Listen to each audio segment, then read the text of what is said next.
영국 런던 웸블리 경기장. 유로 2020 결승전에 몰린 6만 팬들은 노마스크로 떼창을 합니다. 영국의 방역 정책을 상징하는 듯한데요. 다음 달에는 10만 명대까지 늘어날 수 있다는 전망도 나오지만 영국 정부는 오는 19일부터 방역 규제를 완전히 해제합니다. Now, to those who say, why take this step now? I say, if not now, when? There will never be a perfect time to take this step because we simply cannot eradicate this virus. 사회적 거리두기, 재택근무 의무화 등이 전면 해제되고 마스크 착용은 의무에서 권고로 바뀝니다. 시민들은 엇갈린 반응을 보이는데요. Personally, I can't wait to get rid of the mask. For me, kind of part of the freedom. No, I'm going to keep my mask on the trains and stuff like that. 세계 방역 전문가 120명은 의학 전문지 낸시 기고문을 통해 영국의 방역 규제 해제는 위험하고 시기상조라고 지적했습니다.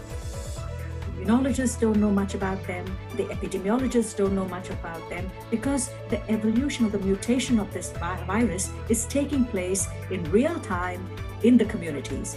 We have to actually have a more cautious approach. Israel, with very high rates of vaccination, the Israeli government is now seeing how it goes. They have not had that high rates of hospitalizations or deaths, but the infections have increased. Whereas there's been a surge in hospitalizations in both Scotland and the UK.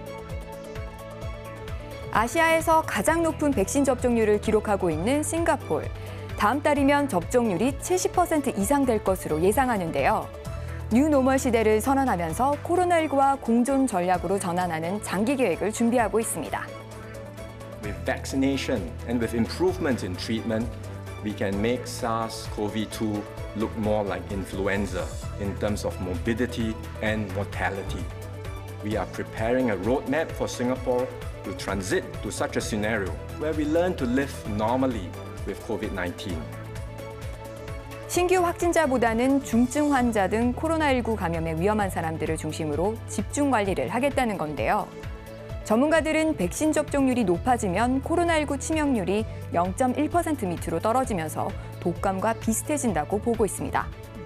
People arrive at a place similar to flu, probably less testing because we're not trying to isolate all the positive cases anymore because they're all mild. Just any country needs to balance the impacts of COVID-19. 싱가포르의 이런 전환이 가능한 배경에는 높은 백신 접종률도 있지만 지난 1년 동안 국경 통제, 2인 이하 모임만 허용하는 고강도 사회적 거리두기가 성과를 거뒀기 때문인데요. 전문가들은 단계적인 전환이 중요하다고 강조합니다.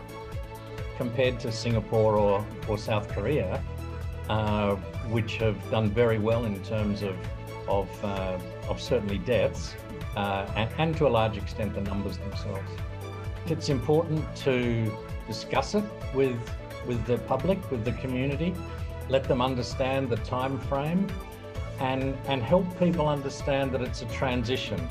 It's not going to be like that. It'll be easing of restrictions as you go through sort of levels of vaccination rates.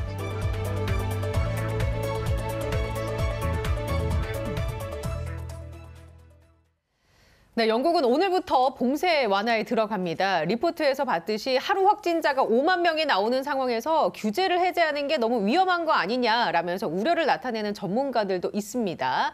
일부에서는 영국은 가을에 재봉쇄를 하게 될 것이다라는 전망을 내놓기도 하는데 교수님은 어떻게 보고 계십니까?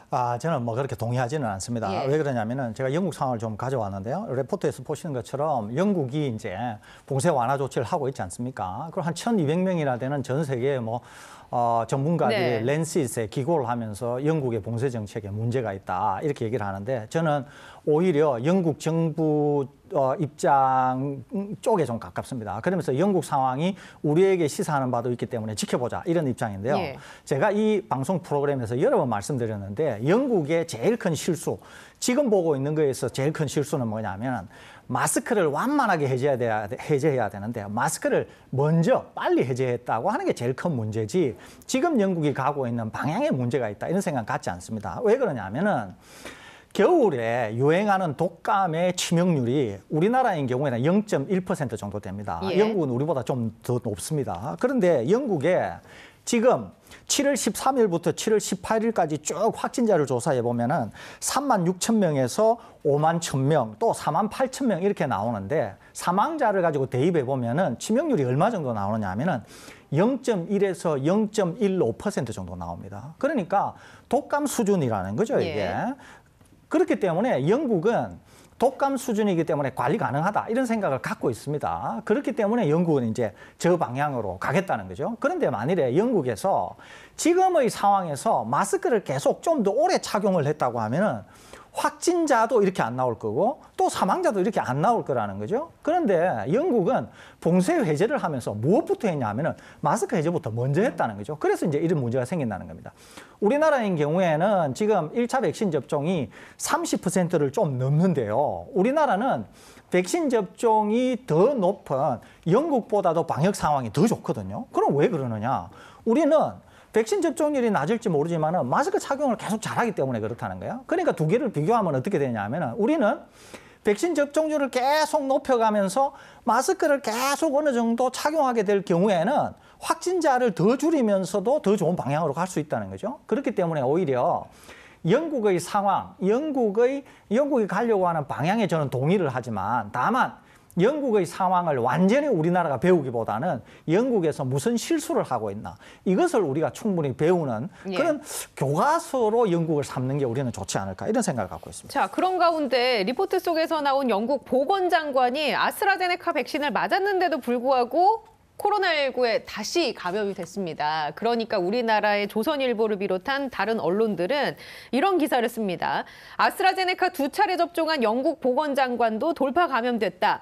그리고 여기에 이제 덧붙여서 이스라엘 총리는 화이자 백신의 델타 변이 예방 효능은 당국자들이 희망하는 것보다 약하다면서 세계적으로 델타 변이가 빠르게 확산하는 상황에서는 백신만으로 충분하지 않다라고 얘기를 했거든요. 이 기사들은 우리가 어떻게 봐야 할까요? 이 기사들도 문제가 있고요. 또 방금 보건장관이나 이런 분들이 얘기한 거에도 다소 문제가 있어요. 하나는 겨울에 독감, 우리가 인플루엔자 바이러스라고 하는 독감 바이러스의 백신에 예방 효과, 감염에 대한 예방 효과가 얼마 정도 되느냐 하면 40에서 60% 정도 됩니다. 그러니까 그 주사를 맞아도 6명 정도, 4명에서 6명 정도는 독감에 걸릴 수도 있다. 그렇습니다. 예, 독감 같은 경우에. 예, 독감이 40에서 60% 정도의 보호 효과가 있어요. 그래서 이제 WHO나 미 CDC가 이번에 코로나 백신 얘기할 때 적어도 50%는 돼야 된다라고 하는 이유가 거기에 있었다는 거죠. 그러는데 굉장히 상황이 나쁜 해에는 한 40%, 효과가 좀 좋을 때는 60%라는 거죠.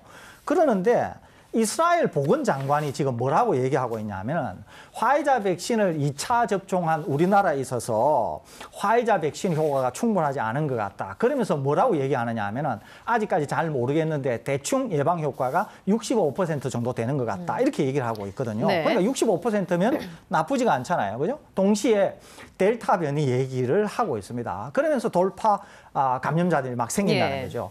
이스라엘인 경우에는 확인해 보니까 돌파 감염자들의 반 정도가 화이자 백신을 맞은 사람에게서 나온다는 거죠. 그러니까 화이자 백신을 2차 맞았는데도 돌파 감염이 생기고 있다는 거죠. 아까 제가 말씀드렸잖아요.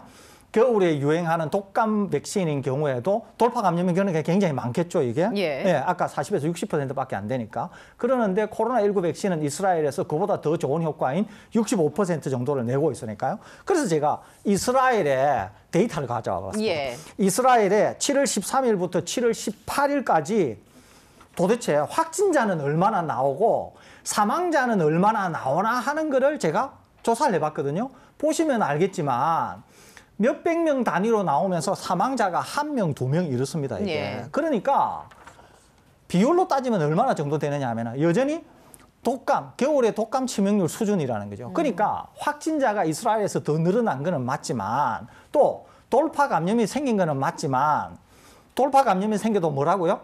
위중증으로 빠지지 않으면서 사망자로 빠지지 않는다 그랬잖아요. 마찬가지라는 거죠. 그러니까 이스라엘이 확진자가 예전에 10명, 20명 나오다가 지금 100명, 200명 나오는 거는 맞지만 여전히 사망자는 극단적으로 낮다는 거죠. 그러니까 이스라엘에서 얘기하는 것처럼 마스크를 착용하면서 옛날로 다시 실내 방역 수칙은 돌아가는 거는 맞다는 거죠. 왜냐하면 백신 접종률이 높아지면서 마스크를 쓴다고 하는 것은 확진자 수를 줄일 수 있으니까요. 예. 그렇게 가는 거는 맞다는 거죠. 그런데 우리 언론에서 얘기하는 것처럼 중요한 것은 위중증 또 사망자이기 때문에 그런 점에서 본다고 하면 확진자가 더 나와도 상관없다는 거죠. 예를 들면 이런 거예요. 언제까지 우리가 독감 수준 정도 되는데도 계속 마스크를 착용하면서 일상생활로 복귀를 못하는 거냐는 거예요. 또 하나는 마지막 한 명까지 확진자가 안 나올 때까지 우리가 소위 말해서 이 짓을 해야 되냐는 거예요. 그건 아니라는 거예요. 예. 어느 수준이 되었을 때 우리가 방역 조치를 어떻게 관리하고 어떻게 돌아갈 거냐라고 출구 하는 전략. 거예요. 그렇습니다. 예. 그러는데 지금 아까 말씀하신 이런 언론들은 그런 것들은 다 깡그리 무시하고 기본적으로는 뭐냐면 이거예요.